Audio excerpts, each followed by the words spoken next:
Hey Doodles, it's Smurf here. So today we're looking at ways you can create some storage solutions for your pencils when you have very limited space and in some cases very limited money, or you'd rather spend it on art supplies. So as we can see here, I have very minimal amounts of desk space in my art nook, and I have crap tons of pencils. Here you can see them in tins shoved under my desk and in containers all over the top of my desk. So I've got way too many pencils that I want easily accessible on my desk. I've got 60 Faber-Castell Classic pencils. I've got 60 Faber-Castell Classic watercolor pencils. I've got the 100 set of Crayolas. I've got the 24 set of Crayola skin tones. I've got 180 set of Brute Funa round pencils. I've got the 120 set of Brute Funa square pencils. I've got 2 sets of the 50 Brute Funa macarons. I've got 48 Faber-Castell Goldfabers. I've got 24 Faber-Castell Goldfaber Aquas, which are the watercolours. I've got 120 set of the Faber-Castell Polychromos. I've got the 30 pencil roll set of Albert Durers. I've got 24 set of the Derwent drawing pencils. I've got 100 Derwent Lightfast pencils. I've got 100 Caran d'Ache Luminance pencils. I've got 6 Intense pencils. And I almost forgot, I've got 150 Prismacolors and 24 Prismacolor Cola Race pencils. So how can I fit these all on my desk? How can I visualize my pencils? That is 1,270 goddamn pencils. So let's have a look at Amazon. Let's see what our options are for pencil cases, which doesn't help me see all my pencils at once, mind you. So what do we got here? 200 slots pencil holder, pen bag, large capacity. Let's have a look at this.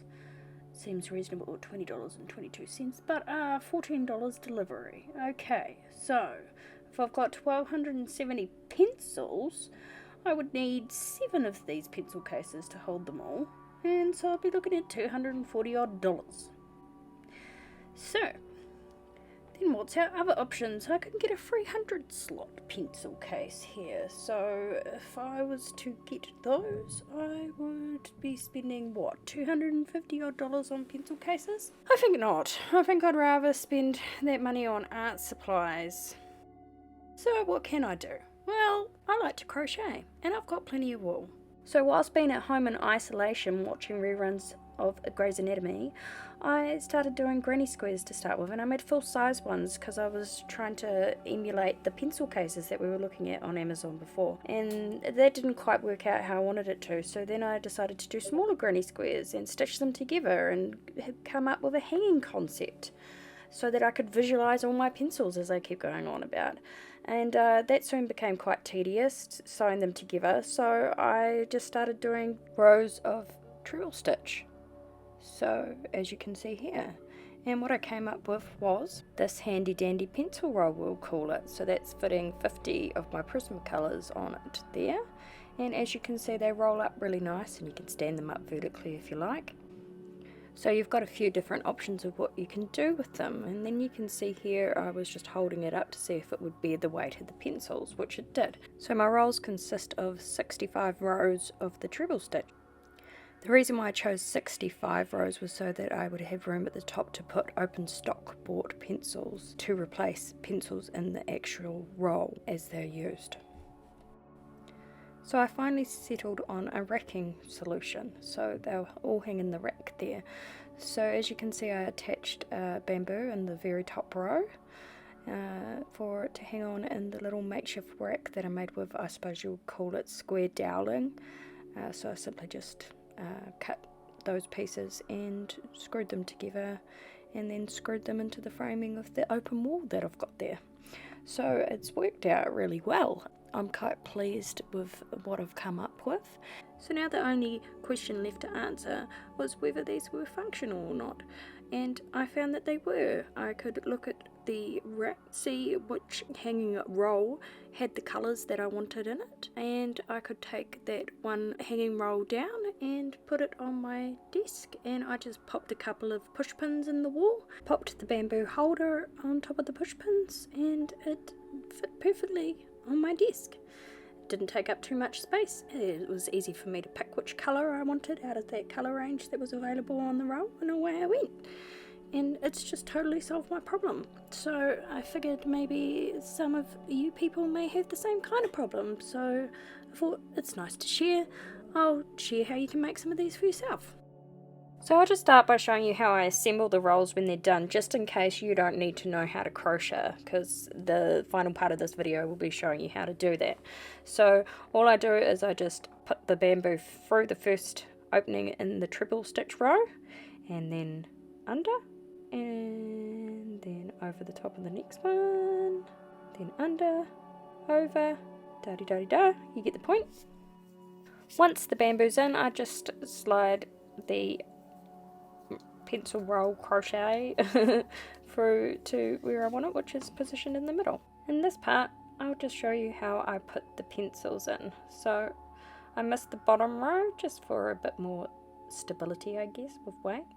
I go over the top of the first stitch, and then I go through 2 stitches, and then go all the way to the other edge, go through the last 2 stitches before the very last one, and that's how I put my pencils through.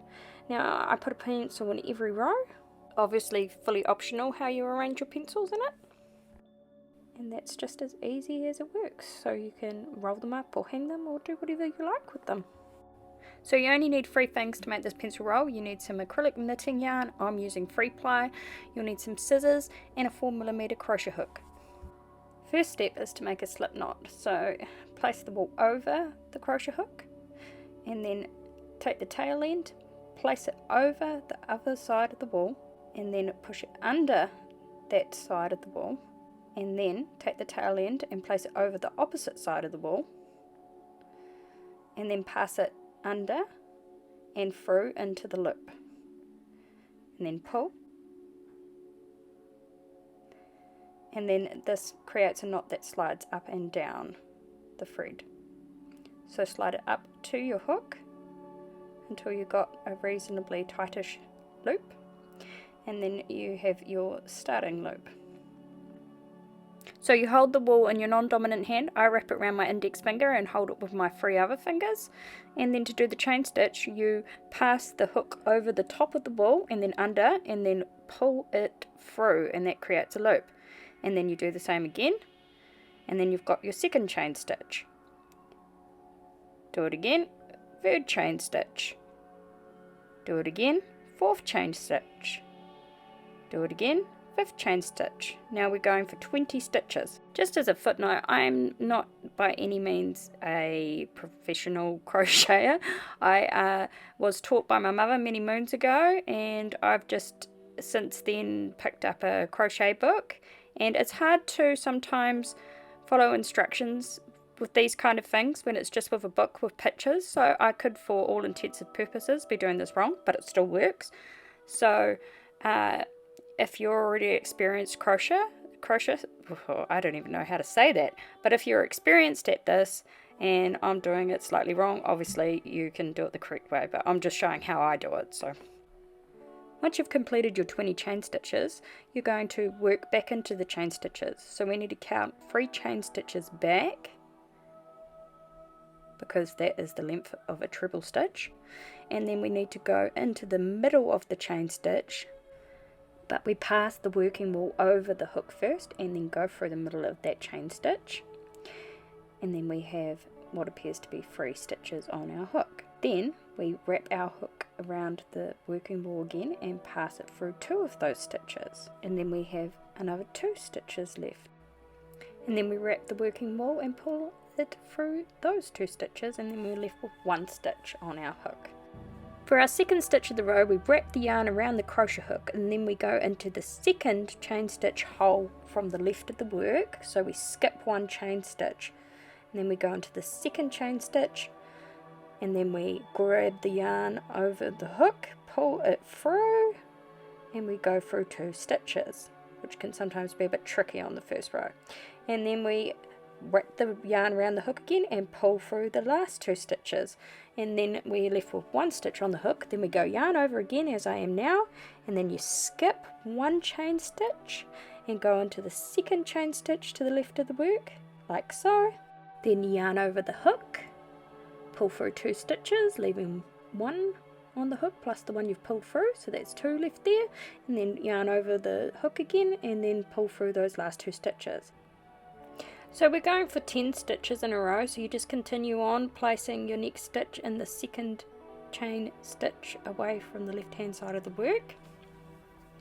Now once you get to your last stitch on the row, which will be your 10th stitch, including the original chains, meaning the 3 chains that we counted back, that's classed as a stitch.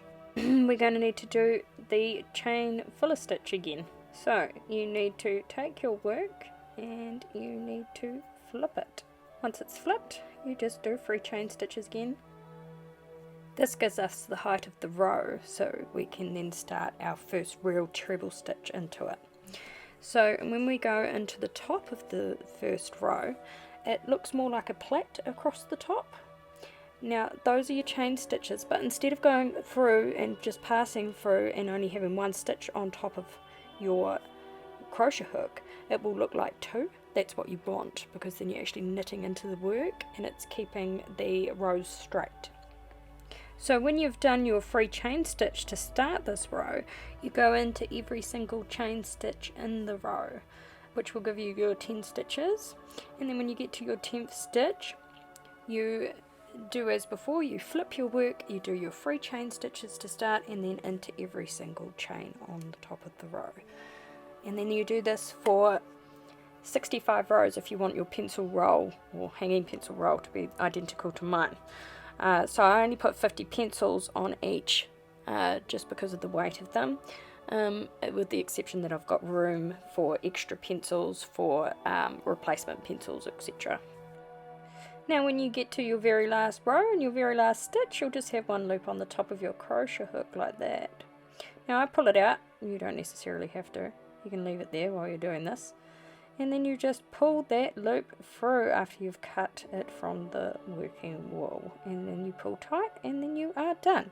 You can sew that tail end back into the top of it if you would like to, but I'm not particularly worried about it. Anyway doodles, I hope this has been helpful for someone, and so until next time, keep on doodling, and if you're going to make yourself some of these, have fun crocheting.